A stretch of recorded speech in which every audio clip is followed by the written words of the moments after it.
মহানগৰবাসীৰ বিৰম্বনা বৰষুণ দিলে চিন্তিত হয় গুৱাহাটীবাসী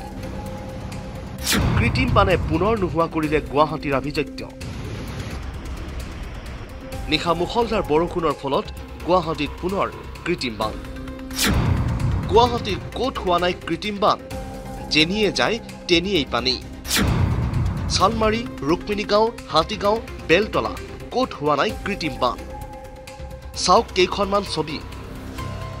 এফালে উন্নয়নৰ নামত ইখনৰ পাছত সিখনকৈ উৰণ সেতু নিৰ্মাণ কৰি থকা হৈছে যাৰ বাবে ঠেক বাটপথ আৰু কত যে কি সমস্যা जब आर्टिफिशियल बाढ़ यहाँ होता है तब उन्होंने ये जो दायित्व है कभी कभी अरुणाचल को मेघालय को दे देता है अभी आज जो मंत्री है मंत्री ने बोला है कि इसका रेस्पॉन्सिबिलिटी जो मेघालय सरकार उनको लाना पड़ेगा उसका ऊपर और उन्होंने बोला है कि वहाँ से पानी आया है वहाँ वो कोई ऐसा चीज वहाँ से दिया है तो और हम लोगों ने देखा है कि कभी यूएसटीएम को दिया है इसका जिम्मेदार कभी जो हिल हाकू जो वहाँ एनक्रोच हुआ है उनका वहाँ उन्होंने एविक्शन करके बोला था कि यहाँ ख़त्म कर देंगे देश की जो गृह मंत्री है असम का जो रिस्पॉन्सिबल मंत्री है इस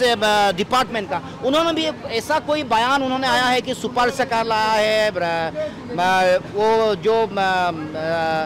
जो जापान का जो साइंटिस्ट है जापान का जो टेक्नोक्रेट है उनको लाके यहाँ वो ये सिस्टम ये ख़त्म करेंगे लेकिन मैंने देखा है कि इसका जो हाल जो निपटना चाहिए ख़त्म करना चाहिए एक साइंटिफिक अप्रोच नहीं होने का वजह से ही ये हो रहा है और ये बिल्कुल सरकार का विफलता है सरकार का उनका फेलियर है কৃত্ৰিম বানৰ ফলত পথতে বিকল হৈ পৰিছে বহু বাহন সৃষ্টি হ'ল পুৱাৰ ভাগতে যান-জঁট ঘূৰি আহিব লগা হৈছে বিদ্যালয়ৰ শিক্ষাৰ্থীসকল অফিচ কাছাৰীলৈ যোৱাটো সমস্যাৰ সৃষ্টি হৈছে বহু লোকৰ এই সমস্যা অৱশ্যে এতিয়াৰ নহয়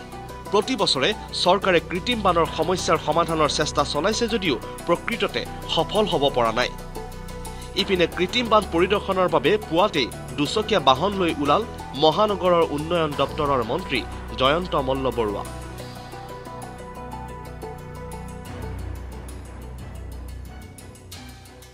কৃত্ৰিম বান পৰিদৰ্শনৰ অন্তত মন্ত্ৰীগৰাকীয়ে সাংবাদিকে সুপাৰ চাৰ্কাৰ হিল হাকু উচ্ছেদ প্ৰসংগকে ধৰি বিভিন্ন প্ৰকল্পৰ বিষয়ে সুধিছিল প্ৰশ্ন এই দিনৰ ভিতৰত এই বানপানীৰ আগে আগে আমি গোটেইখিনি উচ্ছেদ কৰাৰ পিছতে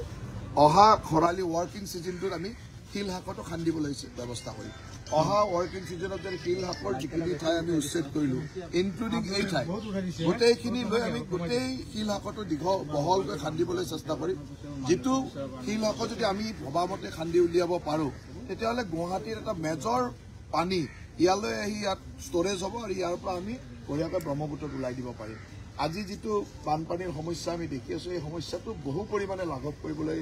সক্ষম হ'ব আৰু এইটো আমাৰ কাৰণে বহুদিনীয়া পৰিকল্পনা আছিল সকলোৱে ভাবি আছিল যে এই ইনষ্টিটিউটবিলাক এইবিলাক কেনেকৈ উঠাই দিয়া হ'ব বা জিঞ্জাৰ হোটেল কেনেকৈ ভাঙিব এই কথাবিলাক ভাবি আছিল এতিয়া আমি এইবিলাক কামো বাস্তৱ কৰাৰ চেষ্টা কৰিছোঁ তেখেতসকলৰ বেছিভাগৰে আমাৰ যি মতে লিষ্ট তেওঁলোকে বনাই দিছিল সেইবিলাকে ক্ষতিপূৰণ পাইছে ক্ষতিপূৰণ পোৱাৰ পিছতো কেতিয়াবা লিষ্টত এই নামটো ৰৈ গ'ল অমুকটো হ'ল এনেকুৱা কিছুমান কথা চলি আছে যিখিনি আমাৰ জিএমডিয়ে ভেৰিফাই কৰি আছে যে জেনুইনিটি কিমান মেঘালয়ৰ বৰষুণৰ পানীয়েও এক প্ৰকাৰ কৃত্ৰিম বান সৃষ্টি কৰা বুলি যি এক অভিযোগ আছে সেই ক্ষেত্ৰতো কেনে পৰিকল্পনা চৰকাৰৰ সেই বিষয়েও জনালে মন্ত্ৰী জয়ন্ত মল্ল বৰুৱাই আপোনালোকে যি পানী দেখিছে সম্পূৰ্ণ মেঘালয়ৰ আজি গুৱাহাটীৰ পানী গুৱাহাটীত হ'লে আজি চানমাৰীত সমানে পানী হ'ব লাগিছিল চানমাৰীত আজি পানী কম আছে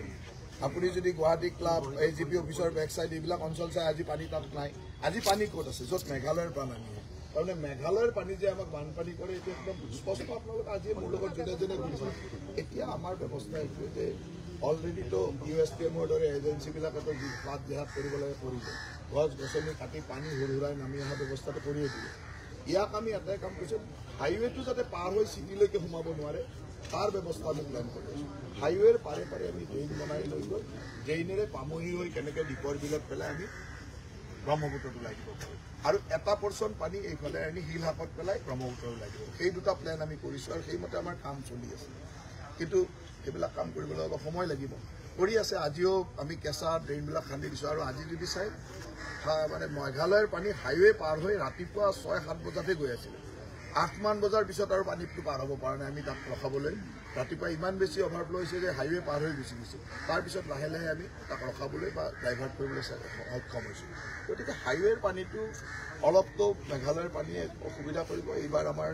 এটা প্লেন লৈছোঁ যে আমাৰ কইনাধৰাৰ পৰা গুৰুদ্বাৰা হৈ একদম পামহিলৈ এটা ডাঙৰ চেনেল বনোৱা যি চেনেলে গৈ দীপৰ বিলত পানী পেলাব ইফালে খানাপাৰাৰ পৰা এটা পানী ডাইভাৰ্ট কৰি শিলহাকত পেলোৱা এই গোটেইখিনি কাম আজি প্ৰেক্টিকেলি মই নিজেও চাইছোঁ কাৰণ মন্ত্ৰী হিচাপে দায়িত্ব লোৱাৰ পিছত মানে কাগজে চাই আছিলোঁ প্ৰেক্টিকেলি কি হয় চাবলৈ সুবিধা হোৱা নাছিল আজি মই প্ৰেক্টিকেলি নিজে চাইছোঁ যে কোনফালৰ পানী কোনফালে আহে ক'ত আমি চিল টেপ লগাইছোঁ আজি খানাপাৰাৰ 3টাকৈ চিল টেপ লগোৱা আছে তাৰ 2টালৈকে মই নিজে গৈ চাই আহিছোঁ আজি গৈ এতিয়া মই নতুনকৈ দেখিছোঁ যে বতাহগুলিৰ বেক চাইডৰ পৰা আৰু এটা পানী সোঁত আহি পেলাই ইয়াত মিলিছে যিটো পানী আগতে আমি প্লেন কৰা নাছিলোঁ তেনেকৈ ফিল্ডত নামিলে কিছুমান কথা গম পায় সেইকাৰণে মই আজি নিজে গোটেই বস্তুটো চাইছোঁ আৰু আজিও মোৰ ঘৰত কেইখনমান আছে ইয়াৰ পিছত আমি ষ্টেপ বাই ষ্টেপ ইয়াৰ পৰিকল্পনা পিছে মন্ত্ৰীগৰাকীৰ এই মন্তব্যসমূহৰ পাছত এটা কথা ঠিক যে মহানগৰীৰ কৃত্ৰিম বানৰ সমস্যাৰ সমাধান কেতিয়া হ'ব বা কেনেকৈ হ'ব প্ৰকৃততে কেতিয়া নোহোৱা হ'ব এই কৃত্ৰিম বান মহানগৰীৰ পৰা সেই বিষয়ে অৱশ্যে থিৰাংকৈ ক'ব নোৱাৰে মন্ত্ৰীগৰাকীও ইপিনে মঙলবাৰে পুনৰ শিলহাকুৰ অমিয় কুমাৰ দাস প্ৰতিষ্ঠানত চলিল প্ৰশাসনৰ বুলডজাৰ সমান্তৰালকৈ গুৱাহাটীত কৃত্ৰিম বান নোহোৱা কৰিবৰ বাবে ভাঙি পেলোৱা হ'ব জিঞ্জাৰ হোটেল টেনিছ কোৰ্টো তাৰ মাজতে মহানগৰীৰ কৃত্ৰিম বান নোহোৱা কৰিবৰ বাবে চৰকাৰে লৈছে বহু কেতবোৰ প্ৰকল্প অৱশ্যে গুৱাহাটী মহানগৰবাসী কৃত্ৰিম বান সমস্যাৰ পৰা উদ্ধাৰ কৰিব পাৰিবনে নাই সেয়া সময়তে লক্ষণীয় হ'ব news desk report India today any